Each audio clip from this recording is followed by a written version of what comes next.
शुक्रवार को राजस्थान के झालावाड़ के पिपलौद गांव में दर्दनाक हादसा हो गया। यहां सरकारी स्कूल की छत गिरने से 7 मासूम बच्चों की मौत हो गई, जबकि दर्जनों बच्चे घायल हो गए। बताया जा रहा है कि हादसे के वक्त क्लास में 35 बच्चे पढ़ाई कर रहे थे। हादसे से गुस्साए मनोहर थाना के बुराड़ी चौराहे पर धरने पर बैठे ग्रामीणों ने पुलिस कर्मियों पर पथराव शुरू कर दिया। इस दौरान पुलिस की गाड़ियों में भी तोड़फोड़ की गई, जिसके बाद पुलिस ने लाठीचार्ज किया। इस दौरान जमकर हंगामा हुआ। अब इस हादसे पर एक छात्रा ने बड़ा खुलासा किया। छात्रा ने बताया कि जिस दौरान यह हादसा होने वाला था, उससे पहले किसी बच्चे ने कहा था कि सर कुछ कंकड़ गिरने की आवाज सी आ रही है, लेकिन सर ने बच्चे को डांटकर बैठा दिया और कहा कि कुछ नहीं गिर रहा। फिर एकदम से बिल्डिंग की छत गिर पड़ी। हम स्कूल में आए, सर ने बोला आप कमरे में बैठो प्रार्थना करेंगे। फिर ऊपर से कंकड़ गिरने लगे।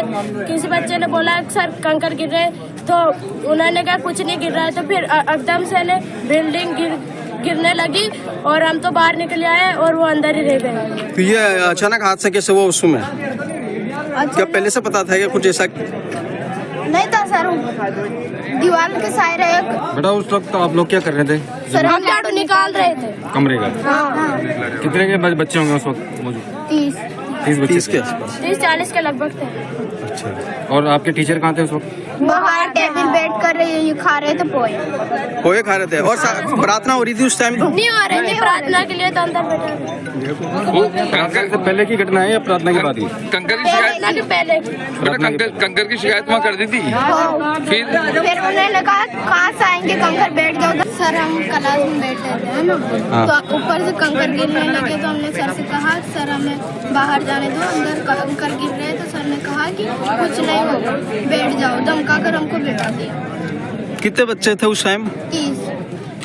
30।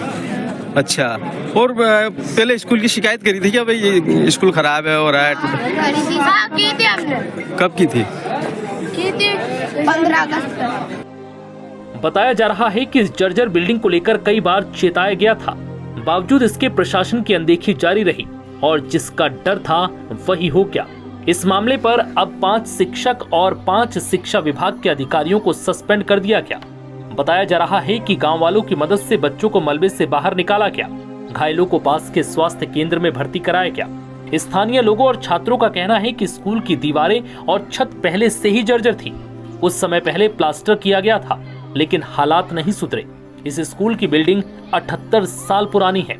इस घटना के बाद से गांव में सदमे का माहौल है और लोग गुस्से में हैं। परिजनों और ग्रामीणों की मांग है कि मृतकों के परिवार को 1 करोड़ रुपए मुआवजा और घर के एक सदस्य को सरकारी नौकरी दी जाए। हाँ, बच्चों को हमारी मांगे पूरी करो। बच्चे को जो भी जैसे है ना, एक परिवार को नौकरी मिलना चाहिए और एक जैसे जो शांत हो गया ना बच्चे, उसके घर को 1 करोड़ रुपए मिलना चाहिए।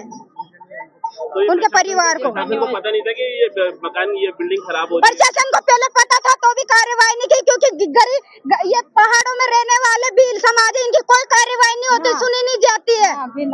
भील समाज रहते हैं। प्रत्येक परिवार से नौकरी होना चाहिए।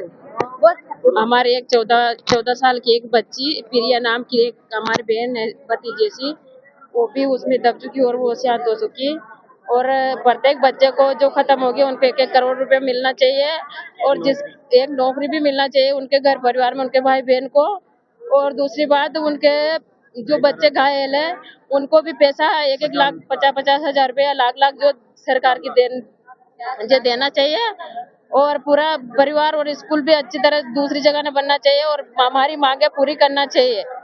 पूरा गांव की मदद करें। पूरा पता नहीं था कि जो बिल्डिंग है पूरी खराब हो चुकी है। आप बता दिया था सर प्रशासन को भी, पर लेकिन वो मीना मैडम ने कोई कार्रवाई नहीं की। मीना मैडम ने उनकी गलती है। उन्होंने एक छोटा बच्चा था, उसने बोल दिया था कि यहाँ पर कंकर गिर रहे से, उसने छत गिरने वाली, इसके पहले उसने बच्चों के गेट की कुंडी लगा दी।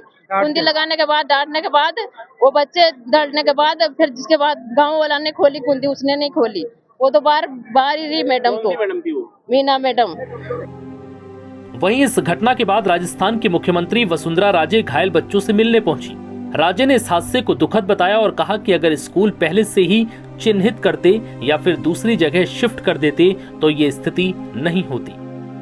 झालावाड़ परिवार से 7 स्कूल गोइंग बच्चे हमसे भगवान ने छीन लिए। करीबन 27 बच्चे घायल हो गए हैं और जैसे ही हम लोगों को ये मालूम पड़ा, आघात तो लगा ही लगा हम दोनों को और हम तुरंत ही दिल्ली से निकल गए। आते आते ही मुझे 7-8 घंटे बाय कार, क्योंकि कोई प्लेन वेन कुछ भी था नहीं, तो हम लोग सीधे दिल्ली से ही आ रहे हैं। मैं समझती हूँ कि सबसे पहले तो शिक्षा विभाग जो प्रदेश का है वो सभी स्कूलों का सर्वे करवाएं।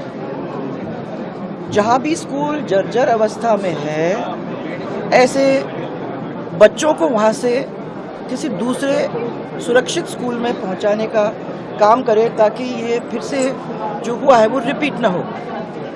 और प्रॉब्लम ये भी हो सकती है क्योंकि बरसात का समय है, बहुत ज़ोरदार बारिश आ रही है। झालावाड़ के अंदर तो बारिश बहुत ही ज़ोरदार होती है। चिंता इस बात की है कि कोई दूसरे बिल्डिंग के साथ ऐसा ना हो, तो कोई भी जिस पे प्रश्न चिन्ह हो, उनके बच्चों को शिफ्ट करना जरूरी है। और जो स्कूल ऐसी स्थिति में आ गए हैं, उनको गिराकर नई बिल्डिंग बनाने का काम हम लोग करें, ताकि बच्चों की ज़िंदगी के साथ कोई खेल ना हो। अगर ये पहले चिन्हित हो जाते हैं तो मुझे लगता है कि किसी सुरक्षित भवन में शिफ्ट हो जाते, भले ही नई न बनते पर अपन सुरक्षित उनको कर लेते, तो ये स्थिति में वो नहीं होते। अब ये जो भय का वातावरण है, उस भय के वातावरण को हम लोग शांत करना चाहते हैं और कुछ ठोस काम उसमें लाने की कोशिश करना चाहते हैं, ताकि ये चीज़ रिपीट ना हो। जो भी मांगे हम लोगों के सामने अभी आई हैं, मैं कुछ देखूंगी, क्योंकि डायरेक्टली आ रही हूँ तो मेरे पास अभी ना किसी से बातचीत हो सकी है और ना मैं कुछ कागज़ों को देख पाई हूँ। तो सबसे पहले तो उन चीज़ों को मैं देखना चाहूँगी, समझने की कोशिश करना चाहूँगी और निस्तारण करने का प्रयास सरकार के साथ में करने की कोशिश करूँगी। यथासंभव जैसे हम लोग कर सकते हैं वो करने की कोशिश हम करेंगे। सबसे मेरी हाथ जोड़ के इतनी प्रार्थना है कि ये एक बहुत ही दुखद घटना हमारे झालावाड़ परिवार का हुआ है। झालावाड़ परिवार इसकी वजह से शोक में है। मेरा खाली सब लोगों से इतना ही निवेदन है कि बाहर के लोग न आएं, इसको पॉलिटिसाइज न करने की कोशिश करें और थोड़ी सी सेंसिटिविटी दिखाएं झालावाड़ के परिवार के साथ, और जो हम लोग अभी जो हम पे से हमारे दिल पे से गुजर रही है उसको समझने की कोशिश करें। पॉलिटिक्स के लिए बहुत समय है और मैं दिवंगत आत्माओं के शांति और जो शोक में डूबे हुए परिवार हैं उनको दुख सहन करने की शक्ति ईश्वर प्रदान करे, ये हम दोनों की तरफ से भगवान से प्रार्थना है। और मैं धन्यवाद देना चाहती हूँ हमारे सब डॉक्टर्स को जिन्होंने इतनी अच्छी तरह से लोगों को संभालने की कोशिश की है, और मैं धन्यवाद देना चाहती हूँ हमारे कार्यकर्ताओं को जिन्होंने इमीडिएटली इस परिसर के अंदर भी और सब दूर मदद करने की कोशिश में कोई कमी नहीं छोड़ी। और मैं हमारे पूरे जिला प्रशासन को, सब लोगों ने मेहनत करने में कोई कमी छोड़ी नहीं है, लगे हुए हैं। सुबह से जब से मैं निकली हूँ तब से बातचीत मेरी हो रही है, कोई कहीं है कोई कहीं है, सब लोग लगे हुए हैं। और मुझे विश्वास है कि जो जिस तरीके से इस परिवार ने दिखाया कि छोटे से छोटा व्यक्ति वो हमारा है, और उसके लिए हमको किसी से बात करनी पड़ी या किसी से बात करना पड़ेगा या कुछ करना पड़ेगा, जो उनकी बातों को समझाने की कोशिश करनी होगी, वो ये पूरा परिवार उनके पीछे खड़ा है। और मैं आप सबको विश्वास दिलाना चाहूँगी कि जितना संभव हो सकेगा उसमें हम लोग कभी नहीं छोड़ेंगे। बता दें कि हादसे के बाद जिला प्रशासन ने कार्रवाई करते हुए 5 शिक्षक और 5 शिक्षा विभाग के अधिकारियों को निलंबित तो कर दिया है, लेकिन सवाल यही है कि कब तक ऐसे हादसे होते रहेंगे। हालांकि इसके अलावा जिला कलेक्टर अजय सिंह राठौर ने बताया है कि इस मामले को लेकर अब जांच समिति बनाई गई है। और रिपोर्ट आने के बाद आगे की कार्रवाई की जाएगी। नव भारत टाइम्स की रिपोर्ट।